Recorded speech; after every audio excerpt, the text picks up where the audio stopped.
எபிலெப்சின்னா வலிப்பு நோய். அதை கை கால் வலிப்பை காக்கா வலிப்புன்ட்டு கலோக்கியலாக பேசுவாங்க. சில காரணத்தினால ஃபிட்ஸ் வரலாம். ஃபார் இன்ஸ்டன்ஸ், நம்ம பட்னியாக இருந்துட்டோம். பேஷண்ட்ஸை பொறுத்த வரைக்கும் ஒரு தடவை வந்தாலும் நிறைய தடவை வந்தாலும் டாக்டர்கிட்ட போய் அட்வைஸ் கேட்குறது பெட்டர். கல்யாணம் பண்ணுறச்சே மாப்பிள்ளை வீட்டுக்கோ பொண்ணு வீட்டுக்கோ சொல்லணுமா? If they don't get pregnant something is ராங்ன்ற அந்த கல்ச்சர், நம்ம கல்ச்சர். இந்த வேர்ட் எபிலெப்சி எடுத்தாச்சு. அதுக்கு நாங்கள் நியூராலஜிஸ்ட் 30 வருஷமாக போராடி we managed to get it. ரெண்டுத்தையும் ஒரே கிளாஸில் போட்டாங்க, வலிப்பு நோயும் பைத்தியமும். Hello everyone. Today we are observing International Epilepsy Day. அதாவது உலக வலிப்பு நோய் தினம். இன்னைக்கு நம்மளோட பேச இருக்காங்க doctor Preethika Chary, chief neurologist, neurosurgeon and epileptologist. Doctor Preethika Chary சென்னையில், அதாவது 1994ல் ஒரு காம்ப்ரிஹென்சிவ் எபிலெப்சி சென்டர் ஒன்று ஸ்டார்ட் பண்ணாங்க. இப்போ எபிலெப்சி பற்றின நிறைய கேள்விகள் நம்ம எல்லாருக்குமே இருக்கும். அதை பற்றி பேசுறதுக்கு தான் அவங்க வந்திருக்காங்க. வணக்கம் மேம். ஸோ நம்ம எபிலெப்சி பற்றி டீப்பாக போகிறதுக்கு முன்னாடி, வாட் இஸ் எபிலெப்சி, அதை பற்றி கொஞ்சம் எக்ஸ்பிளைன் பண்ணுறீங்களா? எபிலெப்சின்னா வலிப்பு நோய். அதை கை கால் வலிப்பை காக்கா வலிப்புன்ட்டு கலோக்கியலாக பேசுவாங்க. தெலுங்கில் இதுக்கு பேர் மூர்ச்ச ஜப்பு, ஹிந்தியில் மிருகின்னுவாங்க.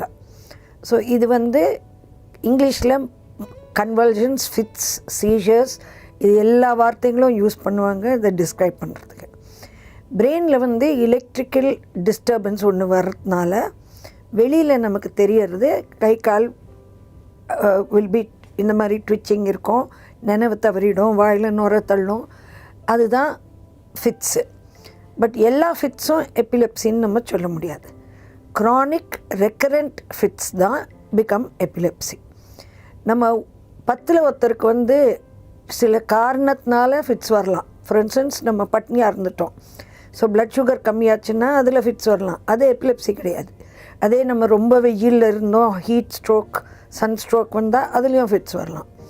பல நாள் நம்ம தூக்கம் இல்லாமல் இருந்துட்டோம், இல்லை பட்னி, ரொம்ப நேரம் பட்னியாக இருந்துட்டோம், இது எல்லாமே கேன் ட்ரிகர்.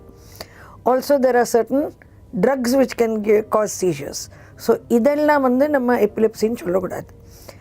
அன்ப்ரொவோக்ட் சீஷர், அதுக்கு என்ன அர்த்தம்னா, ஒரு காரணமே இல்லாமல் திடீர்னு தனியாக வரக்கூடிய ஃபிட்ஸு, அடுத்தடுத்து அடிக்கடி வர ஃபிட்ஸு. ஸோ ஒரு மாதத்தில் 3-4 தடவை வரும்.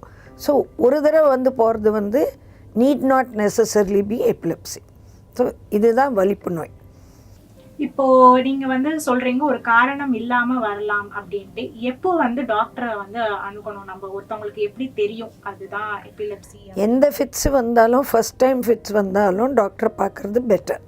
பிகாஸ் எந்த விதமான ஃபிட் ப்ரொவோக்ட் அன்ப்ரொவோக்டுன்ற வித்தியாசம் யூஸ்வலாக முக்கால்வாசி பேரால் கண்டுபிடிக்க முடியாது. அது மட்டும் இல்லை, இந்த அன்ப்ரொவோக்ட் சீஷர், ஃபஸ்ட் சீஷர் இருக்கும்போது அது எபிலெப்சியாக மாற போகிறதுன்னா நமக்கு முதல்லையே தெரியாது.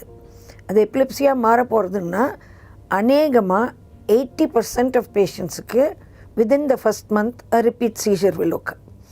60% ஆஃப் பேஷண்ட்ஸுக்கு within 3 months a repeat seizure will occur, and each of those seizures will be unprovoked.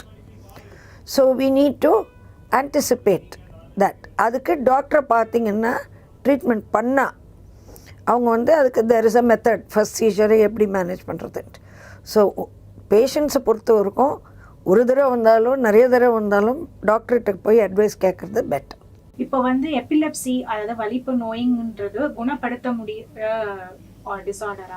இப்போது எபிலெப்சி, அதுக்கு முன்ன நம்ம என்னென்னா, ஏன் எபிலெப்சி வருது, யாருக்கு வரும்? Actually through out the world 1 in 150 people have epilepsy, the diagnosis of epilepsy. So இது has no geographical difference, no rich poor. நம்ம கரோனா மாதிரி எல்லாரையும் அஃபெக்ட் பண்ணலாம், யாரை பண்ணாலும் அஃபெக்ட் பண்ணலாம். பட் யூஸ்வலாக இந்த ஜாஸ்தி வரக்கூடிய ஏஜ் அந்த 10 வயசுலேருந்து 25 வயசு, அதுதான் மேக்ஸிமம் இன்சிடென்ட்ஸ். அதுக்கப்புறம் ஒரு மாதிரி ஒரு பிளாட்டோ இருக்கும். ஆஃப்டர் 60 years மறுபடியும் தென் இன்சிடென்ட்ஸ் கோஸ் அப். ஸோ அதை நம்ம திங்க் பண்ணோன்னா, developing brain, degenerating brain is the more susceptible to epilepsy. And depending upon the age, அதோடைய காரணங்களும் why it is occurring will vary. So சின்ன பிறக்கிற குழந்தைக்கு சம்டைம்ஸ் ஃபிட்ஸ் வருது வந்து பிறக்கும்போது இன்ஜுரி, பிறக்கும்போது ஆக்சிஜன் கம்மியாக இருக்கிறது, குளுக்கோஸ் கம்மியாக இருக்கிறது, கால்சியம் கம்மியாக இருக்கிறது, B6 கம்மியாக இருக்கிறது, இது எல்லாமே ஃபிட்ஸ் உண்டாக்கலாம் நியூபார்ன் பேபியில். ஆல்சோ சம்டைம்ஸ் பர்த் இன்ஜுரி, பிறக்கும்போது ஏதோ ஃபோர்சப்ஸ் அப்ளிகேஷன் ஒரு சம்திங் ஹெட் இன்ஜுரி ஆகும், அதனால் இருக்கலாம். தென் கொஞ்சம் வளர வளர அந்த ஆக்டிவ் சில்ட்ரனுக்கு வந்து யூஸ்வலாக எபிலெப்சி ஸ்டார்ட் ஆகிற ஏஜ் அது. Also head injury can have infection, மூளை ஜுரம் ஏதாவது வந்ததுன்னா இதெல்லாமே. And up to the age of 5 ஜுரத்தோட ஃபிட்ஸ் வரத்துக்கு ரொம்ப காமன். இது வந்து எபிலெப்சி இல்லை, இதுக்கு பேர் ஃபெப்ரைல் சீஷர். அதை ட்ரீட்மெண்ட் பண்ணாமல் விட்டால் எபிலெப்சியாக மாறலாம். ஸோ ஏஜை பொறுத்து நமக்கு காசும் வரும். இப்போது 60+ பேஷண்ட்ஸுக்கு வந்து யூஸ்வலாக மூளையில் ஸ்ட்ரோக், ரத்த ஓட்ட பாதிப்பு, இல்லை தலையில் அடிபடுறது, இல்லை ஏதோ தழும்பு ஏதோ இப்போ ஆப்ரேஷன் பண்ணி முடிச்சு இப்போ டியூமர், பிரெயின் டியூமர், இதெல்லாமே வரக்கூடியது கொஞ்சம் ஓல்டர் பேஷண்ட்ஸுக்கு. ஸோ இப்போ வந்து இது லைஃப் லாங் மேனேஜ் பண்ணிகிட்டு இருக்க வேண்டிய ஒரு இல்லை. So treatment depends on the cause to some extent. But ஒரு பிக் சங்க் ஆஃப் எபிலெப்சிக்கு வந்து நமக்கு இந்த மாதிரி ஸ்பெசிஃபிக் காஸ் தெரியாது. ஸோ முக்கால்வாசி பேஷண்ட் எங்களை கேட்பாங்க, டாக்டர் ஏன் வந்தது, இந்த ஏன் வந்ததுன்னு பதில் சொல்கிறது only we can give an answer only in about 40%. ஒரு 60% பேஷண்ட்டுக்கு ஏன் வந்ததுன்னு தெரியாது. இப்போது அதில் ஆராய்ச்சியில் வந்து வி ஆர் ஃபைண்டிங் சில ஜெனட்டிக் காசஸ் இருக்குது. பிறக்கும்போதே ஒரு டெண்டன்சி டு ஹாவ் எபிலெப்சி இருக்குது. ஸோ பட் இன்னும் தெர் இஸ் இடியோபத்திக்குன்னா எங்களுக்கு காரணம் தெரியாதுன்னு அர்த்தம். அந்த கேட்டகரி இன்னும் ஒரு 50 to 60% பேஷண்ட்ஸ். அதனால் there is the commonest cause for epilepsy is no காஸ்ன்னு சொல்லலாம் in a way. So treatment வந்து அந்த கேட்டகரிக்கு தான் we are going to discuss now. Because மற்றதெல்லாம் பிரெயின் டியூமர்னால் you have to operate brain tumour, ஸ்ட்ரோக்குன்னா யூ ட்ரீட் த ஸ்ட்ரோக், அந்த மாதிரி. So you have treat the cause. இங்கே வந்து because we have no cause, இந்த கேட்டகரி பேஷண்ட்ஸுக்கு the main treatment is with drugs. And drugs வந்து specific drugs for specific types of epilepsy இருக்குது.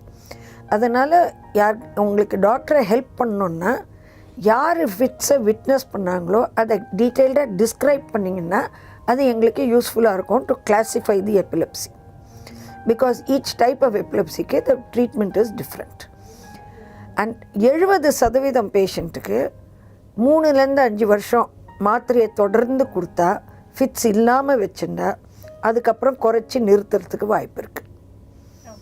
But மிச்ச 30%ல் 3 பாகமாக பிரித்தோன்னா, ஒரு பாகம் வந்து நிறைய பிரெயின் டேமேஜ் இருக்கும், அசோசியேட்டட் செரிப்ரல் பால்சி, இந்த மாதிரி பிறக்கும்போது மென்டலி ரிட்டார்டட் இதெல்லாம் இருக்கும்.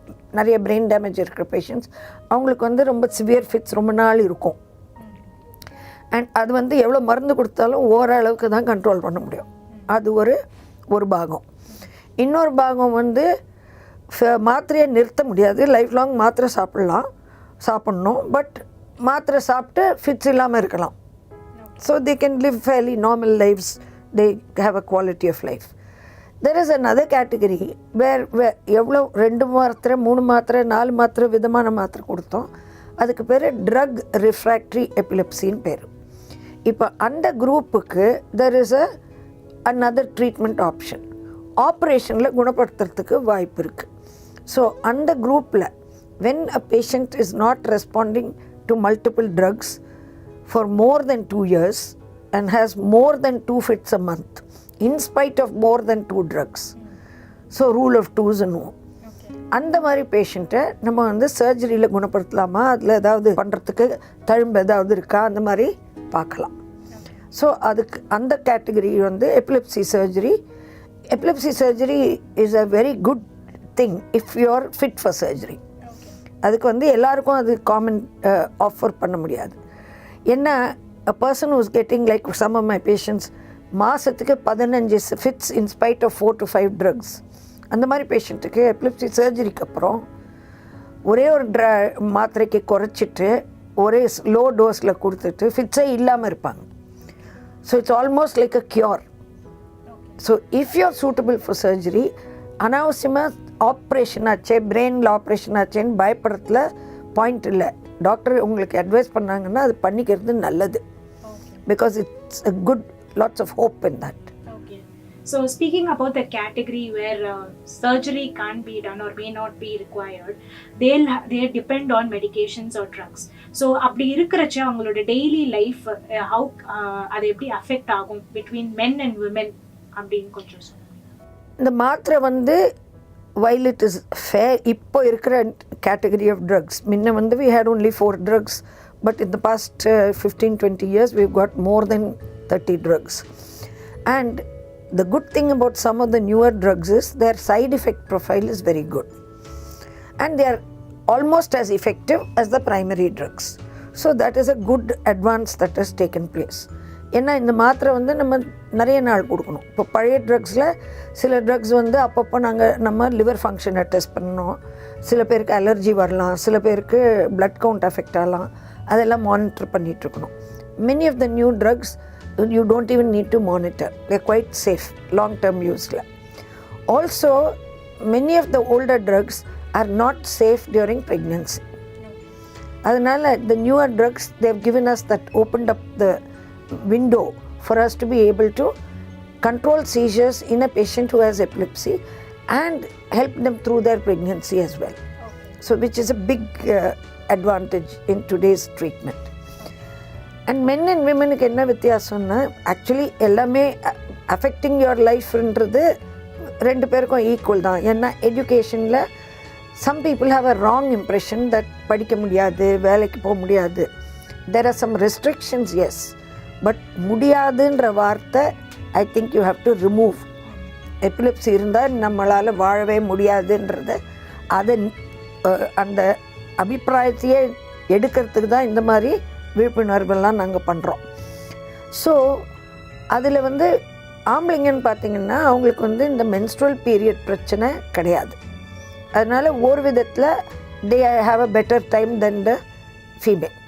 ஃபீமேலுக்கு வந்து அந்த வயசுக்கு வரும்போது அந்த ஃபஸ்ட் பீரியட்ஸ் எல்லாம் வரும்போது பீரியட்ஸ் அசோசியேட்டட் எபிலெப்சி ஒரு வெரைட்டி இருக்குது.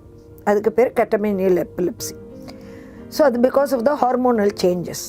இப்போ நம்ம விமென்ஸ் ஹார்மோன்ஸ் வந்து ஈஸ்ட்ரோஜன் அண்ட் ப்ரொஜெஸ்ட்ரான்னு 2 இருக்குது. நான் ப்ரொஜெஸ்ட்ரான் ஹையாக இருந்ததுன்னா ஃபிட்ஸை கண்ட்ரோல் பண்ணும், ஈஸ்ட்ரோஜன் ஹையாக இருந்ததுன்னா ஃபிட்ஸை தூண்டி விடும். ஸோ நம்ம மென்ஸ்ட்ரல் பீரியட் டைமில் இந்த ஈஸ்ட்ரோஜன் ப்ரொஜெஸ்ட்ரான் ப்ரொப்போர்ஷன் மாறும். ஸோ அந்த டைமில் சில பேருக்கு ஃபிட்ஸ் ஜாஸ்தியாக வரும், அந்த ஈஸ்ட்ரோஜன் லெவல் ஹையாக இருக்கும்போது. அது ஒரு இது. தென் நெக்ஸ்ட் வந்து அவங்களுக்கு வந்து எபிலெப்சி இருக்கிற லேடிஸ்க்கு பிசிஓடின்ட்டு பாலிசிஸ்டிக் ஒவேரியன் டிசீஸ்ன்னு ஒரு கண்டிஷன் இருக்குது. அது ஜென்ரல் பாப்புலேஷனில் 3 to 5% of women have PCOD. But epilepsy இருந்ததுன்னா அது ஒரு 1% மோர் சான்ஸ். ஆல்சோ முன்ன இந்த ஓல்டர் ட்ரக்ஸில் சோடியம் வால்ப்ரோயேட்னு ஒரு மாத்திரை கொடுத்துட்ருந்தோம். அந்த மாத்திரை சாப்பிடும்போது இந்த பிசிஓடி ஜாஸ்தியாக வரும் விமெனுக்கு. இந்த பிரச்சனை மென்னுக்கு கிடையாது. அண்ட் இந்த பிசிஓடி இருந்ததுன்னா அதோடு சேர்ந்து நமக்கு இந்த குழந்தை உண்டார சக்தி கொஞ்சம் குறையும், இன்ஃபர்டிலிட்டி. ஸோ பிசிஓடி இருக்கிற பர்சன் வித் எபிலெப்சிக்கு இன்ஃபர்டிலிட்டி சான்ஸ் கொஞ்சம் ஹையர். இன்ஃபர்டிலிட்டி ஜென்ரல் பாப்புலேஷன்லேயும் ஆகலாம். Without any disease a woman, the chances of a woman being infertile is about 5%. So இதில் ஒரு ஸ்லைட் 1 or 2% மோர். ஸோ இதை வந்து நம்ம எபிலெப்சின்னா ஒன்றுமே முடியாது, எப்படி ஜென்ரல் பாப்புலேஷனில் நம்ம மேனேஜ் பண்ணுவோமோ அதே ஆட்டிடியூட் வச்சுக்கிறது better. And more importantly pregnancy டைமில் ஃபிட்ஸு வந்தால் குழந்தைய பாதிக்கும். ஸோ ஃபிட்ஸ் வராமல் இருக்கிறதுக்கு டேப்லெட்டை கொடுக்கணும். மூட நம்பிக்கையில் நிறைய பேர் வந்து மாத்திரையை அந்த டைமில் பார்த்து குழந்தைய அஃபெக்ட் பண்ணணும்னு நிறுத்திடுவாங்க. அதுக்கு பதிலாக ஆப்ஸ்டட்ரிஷியன் ஆர் கைனகாலஜிஸ்டோட சேர்ந்து நியூராலஜிஸ்டையும் பார்த்து எத்தனையோ பெண்களை வந்து நாங்கள் நல்ல outcome pregnancy, because 99% of pregnancies in women with epilepsy, if monitored correctly, have excellent outcome. babies are born normally, everything is normal. It's just that கைனகாலஜிஸ்ட்டை நீங்கள் 5 தடவை பார்த்தீங்கன்னா டியூரிங் யூர் ப்ரெக்னென்சி, அதே டைம் 5 தடவை நியூராலஜிஸ்ட்டையும் பார்க்கணும்.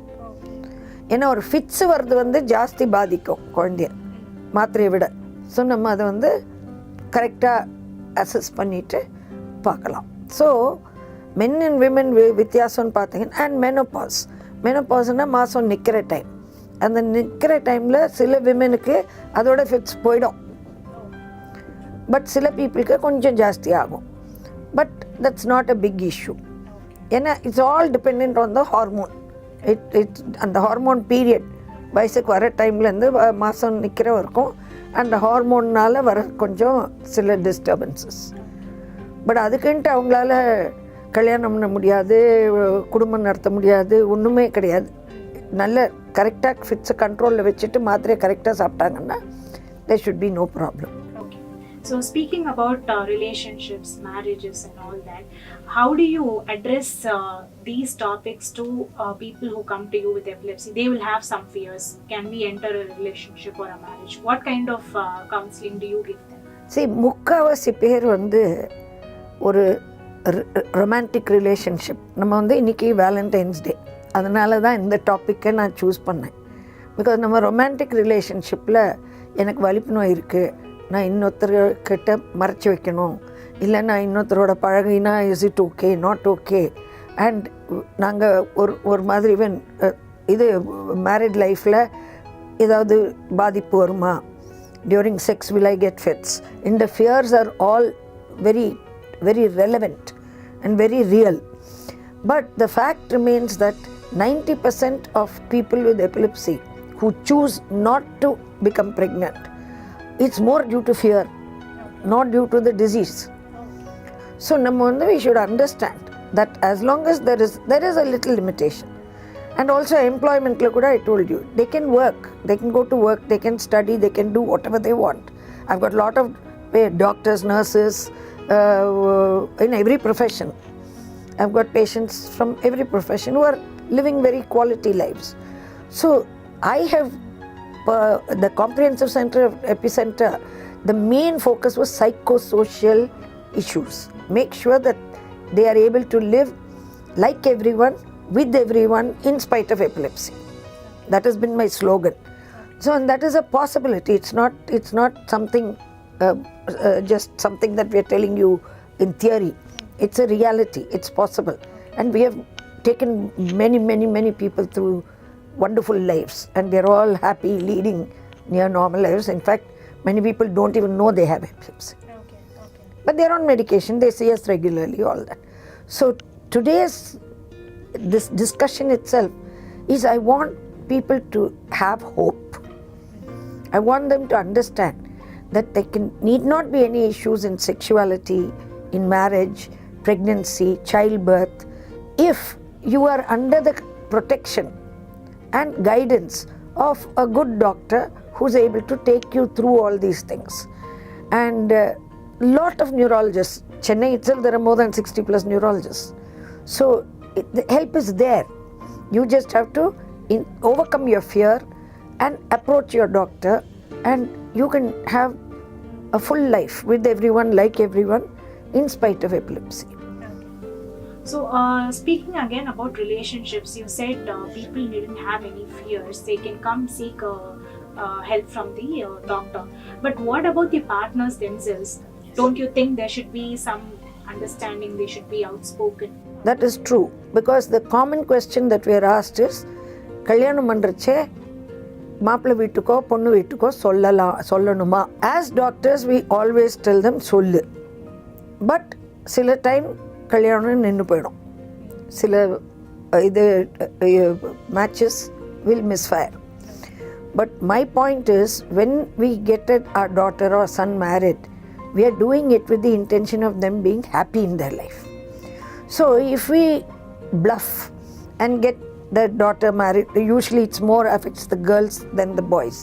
So when we get our daughter married into a family, and we have hidden the fact that she's under treatment for epilepsy, which was very common before, was அங்கே போன உடனே the mother-in-law will want naturally will expect her to get pregnant soon. மாத்திரையை நிறுத்துவாங்க. நிறுத்தினா நிறைய fits வரும்.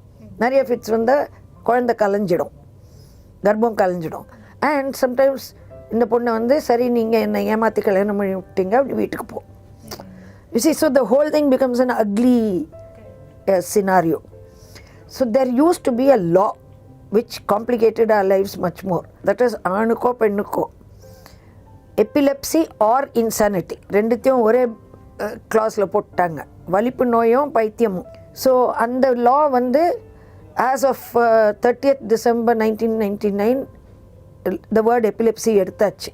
அதுக்கு நாங்கள் neurologist 30 வருஷமாக போராடி we managed to get it. So இன்னைக்கு செஷனுடைய கம்ப்ளீட் மெசேஜே வந்து there are certain issues but they are not much more than in the normal population. In sexuality, marriage, pregnancy. And now there are enough good drugs as well as good treatment options. In fact, what I do is, if I'm treating a child with epilepsy, a girl child, when she attains puberty, and when she's about 17, 18, I automatically start changing her to drugs which will be safe if she gets married, which you don't worry about. Thank you, Doctor. I think we have covered all the topics, but before we wrap up, your final line of advice to people who are watching this video, what can they do? How do we create awareness? Yeah. ஒன்று வந்து I always say the ripple effect is very important. இதை யார் கேட்குறீங்களோ போய் ஒரு 10 பேர்கிட்ட இந்த இன்ஃபர்மேஷனை கன்வே பண்ணுங்க, அது ரிப்பிள் எஃபெக்ட். ரெண்டாவது வந்து if you are a woman watching this, please overcome your fear and be open, be frank, because கல்யாணம் பண்ணும்போது நமக்கு வந்து அண்டர்ஸ்டாண்டிங் பார்ட்னர் கிடைக்கிறது more important. So if you're a bit patient, things work out. And I always say it is better to be unhappily unmarried than to be unhappily married, because if you're unhappily married, it's not just your life, it impacts your family, their family, it impacts many lives. If you are unhappily unmarried, you make a choice on what to do, how to go about with your life. So my message is, fear not. My support group is called Abhaya, fear not. So epilepsy is like any other, it's a condition, it's a brain condition. And there is modern treatment available both through medicine and through surgery. So just live a full life with everyone, like everyone, in spite of epilepsy. Okay. Thank you, Doctor. That was a very insightful session that we had today.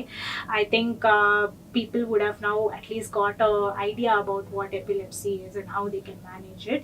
Thank you so much for the session.